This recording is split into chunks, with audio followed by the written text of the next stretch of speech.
Bem-vindos à Comissão Executiva. Manifestações, TSU e também crise política. 3 temas para analisar nesta Comissão Executiva. É convidado desta edição António Neto da Silva, é empresário.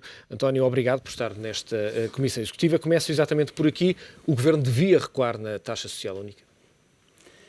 Pois, as consequências da alteração da taxa social única já se viram, estão na rua.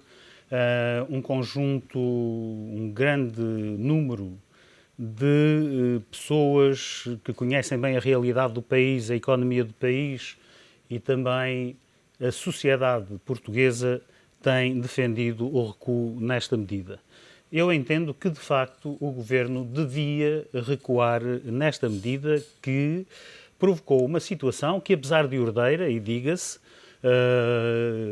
aliás, uma situação ordeira que nem tudo é mau nisto tudo, devemos chamar a atenção para o comportamento da polícia portuguesa, que foi absolutamente exemplar durante a manifestação, mas há claramente uma necessidade de andar para trás na aplicação desta medida. É evidente que vi hoje nas notícias que Bruxelas já avisou que se Portugal recua na taxa social única, não receberá a próxima tranche. Eu ouvi este bluff em relação à Grécia muitas vezes e obviamente foi sempre bluff. Ou seja, a comunidade, a Troika, acabou por avançar para o apoio à Grécia, mesmo quando a Grécia fez exatamente o contrário daquilo que a Troika desejava. Mas eu entendo que seria de bom senso que o Governo percebesse esta mensagem e recuasse, desde que não vá procurar na compensação nenhuma medida que seja ainda pior que esta. António, que leitura faz da manifestação deste sábado? A manifestação de sábado é uma manifestação, pela minha interpretação, por aquilo que pude ver, é uma manifestação espontânea, uma manifestação em que não havia mostra clara de partidos políticos, eles terão estado por trás também, mas, de facto, parecia uma manifestação espontânea, uma manifestação que mobilizou um número de pessoas absolutamente invulgar, o que significa que os portugueses estão a dizer ao Governo que é absolutamente necessário que os interesses que a Troika representam sejam também eles parceiros no suportar dos custos. Ou seja, que não sejam só os portugueses, que não seja só Portugal a suportar estes custos, porque nós, o que temos feito, de facto, é suportar custos uns atrás dos outros, com empréstimos adicionais para pagar dívidas anteriores e empréstimos adicionais a juros que neste momento estão relativamente estabilizados, mas que durante muito tempo estiveram a crescer.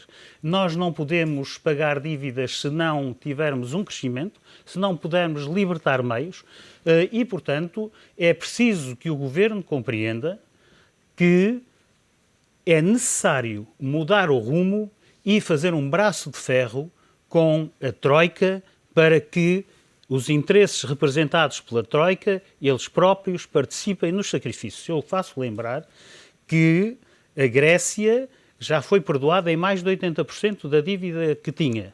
Portugal não teve um único tostão de perdão. E, portanto, eu entendo que nós podemos querer ser simpáticos, ser bons alunos, mas atingimos o limite de sacrifícios a que a população se permite.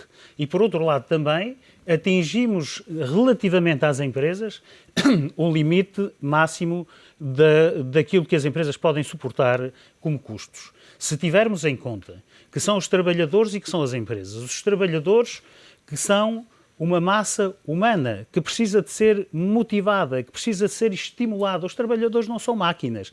Nós nas máquinas sabemos exatamente até onde é que elas podem ir, podemos usá-las para além disso com o risco de que avariem, mas os trabalhadores não são máquinas, são seres humanos, precisam de ser estimulados e é a parte mais difícil de gestão de uma economia. São as pessoas que trabalham. Por outro lado, os empresários são os organizadores.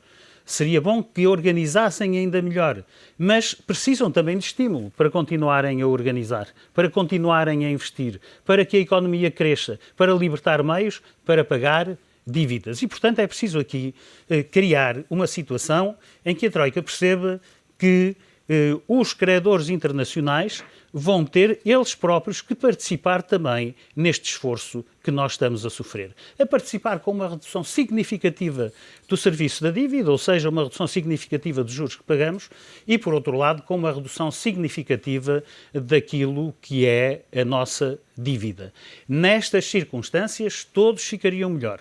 Portugal começaria rapidamente a crescer, a população seria estimulada e participaria de melhor grado nos sacrifícios que estão a ser impostos e que os últimos acontecimentos demonstram estar no limite daquilo que é possível portanto, o Governo acabaria por ter uma legitimidade que neste momento está posta em causa, não pelo voto que foi claro, mas por aquilo que após o voto, após as eleições, está a acontecer e particularmente o que aconteceu na semana passada.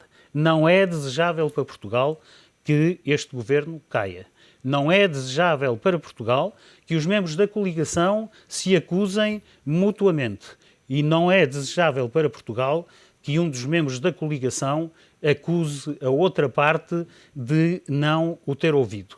A dimensão de Estado obriga a que o governo continue, mas continue agora arrefecendo o ímpeto de fazer com que os portugueses, que até agora aceitaram de uma forma generosa, de uma forma pacífica, todos os esforços que lhes foram pedidos, e isto pode-se comparar com o que aconteceu noutros países em que a aceitação não foi pacífica, mas é preciso que, de facto, os interesses representados pela Troika compreendam que os homens têm limites. E os portugueses são pacíficos até um determinado ponto. Eu faço lembrar que os nossos irmãos espanhóis, hoje nossos irmãos, hoje membros da União Europeia, andaram mais de 7 séculos, sendo 4 vezes o tamanho de Portugal, a tentar conquistar este bocadinho da Península Ibérica. E nunca o conseguiram. Os portugueses, levados ao limite, resistem de uma forma cujo início foi agora demonstrado. E nenhum político, porque o político, a função do político é interpretar a realidade e adaptar as suas medidas e a sua ação à realidade por forma a levar o país numa determinada direção, que é uma direção que resulta de uma opção política e é para isso que os governantes estão no governo. E, portanto, o governo, o que tem que fazer é perceber que não pode continuar por esta via, a exigir aos portugueses mais sacrifícios, a não ter a coragem, vamos dizê-lo de forma clara, porque fala-se muito da coragem que o governo tem demonstrado, mas não tem demonstrado, de facto, a coragem que é necessária. A coragem necessária tem que se ver na redução da despesa, na redução daquilo que não é necessário, nas gorduras que o próprio Estado tem. Aí é que é preciso coragem para fazer os ajustamentos. E, portanto, eu repito, o ajustamento, por um lado, ponto 1, o governo não deve cair e ele deve continuar de uma forma diferente, por um lado fazendo sentir aos interesses que a Troika representa de que esses próprios interesses vão ter que participar nos custos de ajustamento de Portugal e, consequentemente, vão ter que baixar juros e vão ter que reduzir a dívida para que haja uma saída rápida da crise e, por outro lado, é necessário reduzir absolutamente a despesa pública, porque esse é que é o grande problema de Portugal. António, parece-lhe possível trazer de novo para a mesa das negociações os parceiros sociais que se sentiram um pouco defraudados com este anúncio da taxa social única sem terem sido consultados?